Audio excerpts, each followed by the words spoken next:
Alright guys, it's Donovan, I'm back. Another entry into the gold guide. We're going to cover one of the major add-ons. Pretty much can't live without if you're going to make any kind of serious attempt at making gold. This is called Trade Skill Master. Here we see my curse client open, and I've filtered everything out for Trade Skill Master. You see 1, 2, 3, 4, 5, 6, 7, 8, 9 different modules. The blue one highlighted is Trade Skill Master. That is the core one. Nothing happens without the core one. Then you can pick and choose which ones you want out of the rest. Alright. I have them all. I pretty much use them all. So choose what you want. But there you go. Also, I will point out that all of these modules are different versions and stuff, and they are all tagged as beta. So if things go wonky, don't complain. It is in beta. It is add-on. You know, use at your own risk. Alright, so there we go. We'll go into one of my really lowbie characters here. Like level 8 warrior goblin. So what is the first thing you do? How do you use Trade Skill Master? Well, basically the first thing you need to do is open up the interface. Either have a mini-map icon or on your Titan panel you can find it, whatever. This is the module interface. There's another portion that connects to the auction house, which I'll show in a later video. But this is where you're going to spend a lot of your time. Okay, all of your professions are over on the left. You've got your accounting at the bottom, your auction database, the gathering, the destroying. Over on the right is a lot of your options and customizations, mailing, crafting, your groups, which you'll spend a lot of time in, and the general status. Normally this is the first screen you see, and it'll show you the different information here. You can hide the mini-map icon with this. You can see it popping up over here, right there. I don't like the mini-map icon, so I hide it. First thing we're going to do is go to the crafting options. First thing you got to do, first thing you got to do, first thing you got to do. Okay, crafting options, general settings. We want to show the crafting cost and the tooltips of all the items, okay? Set your name, ascending, whatever here. I pretty much leave these pretty much default.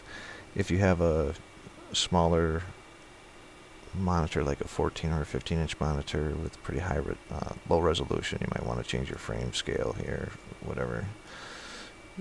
The double-click Q is for when you're crafting. I leave that at 2, it's fine. Price and inventory settings. You can use Auctioneer. You have to do some special scripts commands to use Auctioneer. It does recognize Auctionator as entried. I leave this as market value for both. Just because it's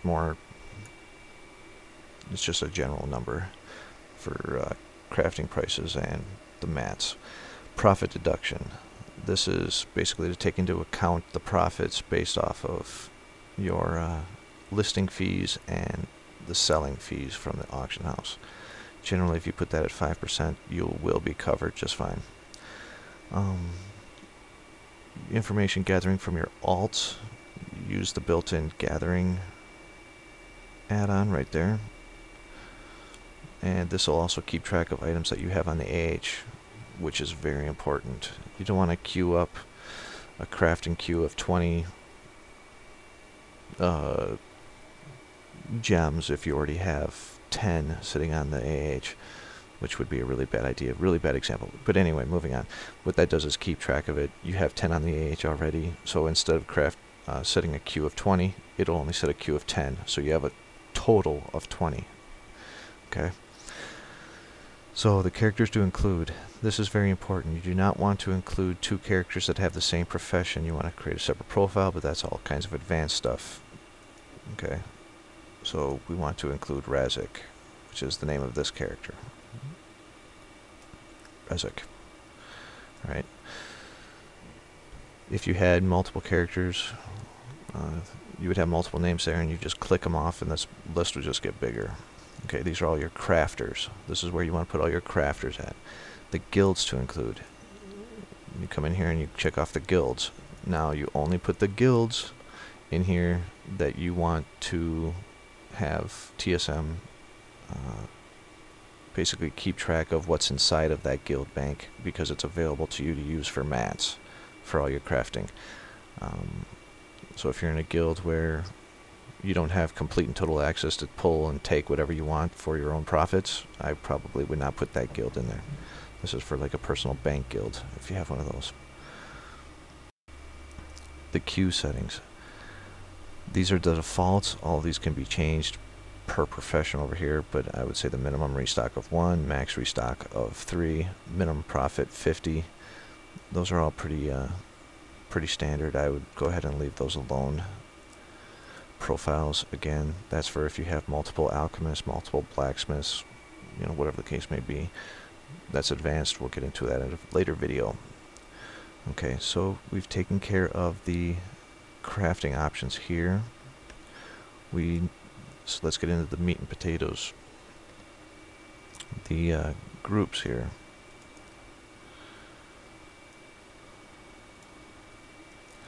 So we have the groups. What you want to do is you want to set up on the general tab here, you have some options. You can go through and set those options up as however you want. There is a macro section here for posting. I don't use any of that. The whitelist, very important. If you have friends that are also using the auction house, you want to put their name here. So that you don't undercut. Basically that says, no, I will not undercut this guy. Okay? So that's very important. If your friends see you're always undercutting them, they might get pissed off at you, start undercutting you, then you turn in your friends and you start turning into a bidding war, and you both lose more money. So not good.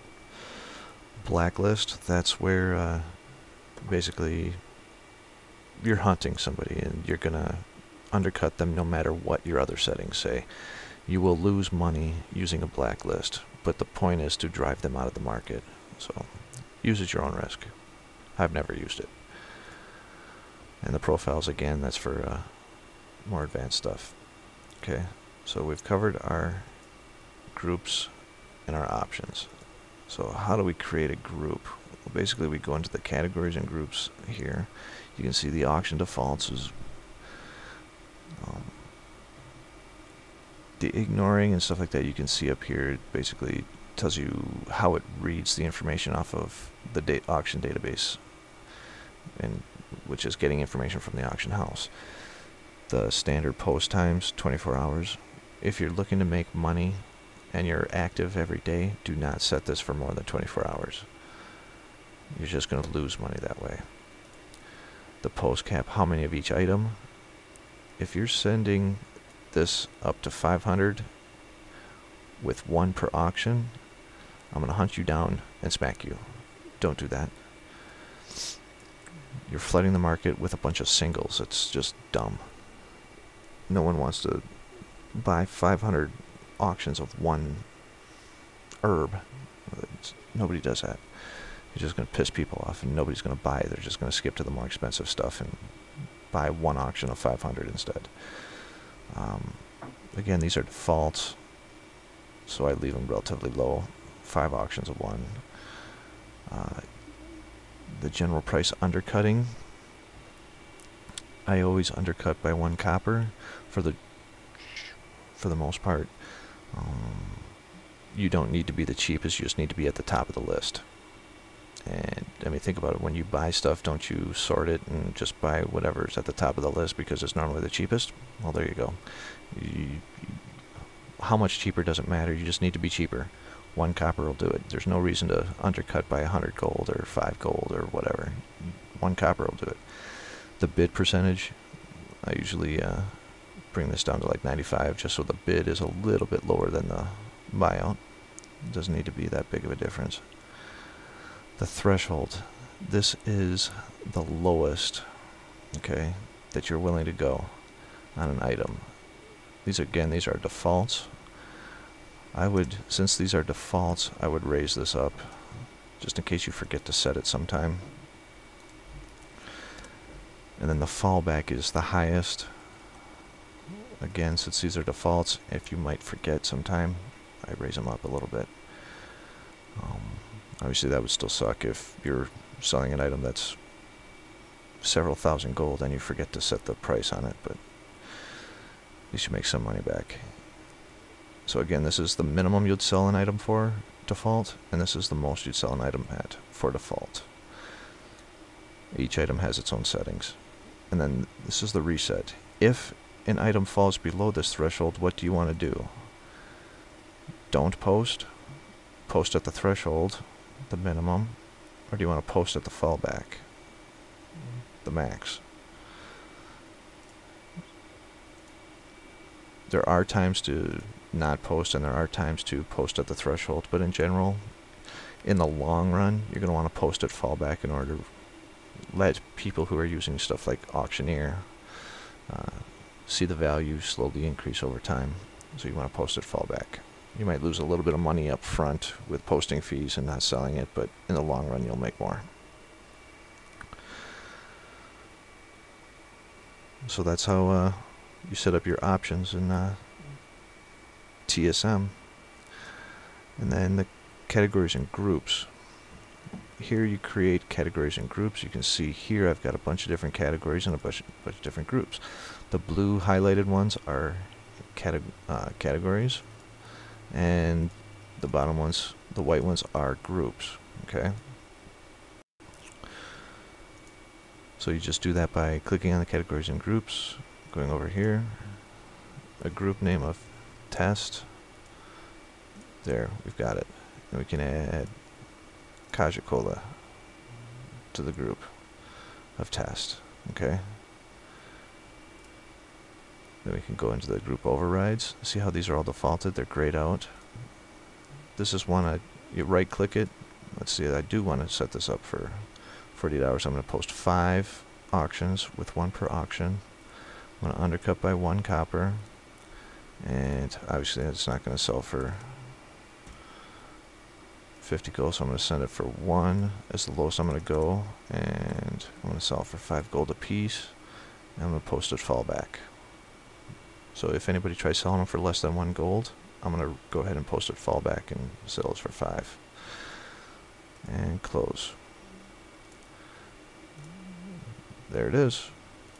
So the next time I go to the auction house, that will automatically, every time it's in my bag, go ahead and be posted. And this is all stuff that's in my bag that's not in a group right now. Okay. So that's how you set up a group. You know, a category would be like food cata. I could go ahead and put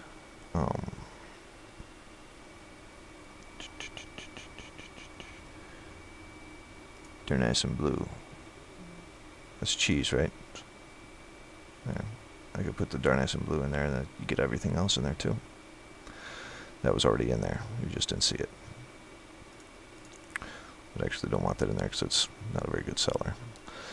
But that's the point of groups and the group overrides. Enjoy.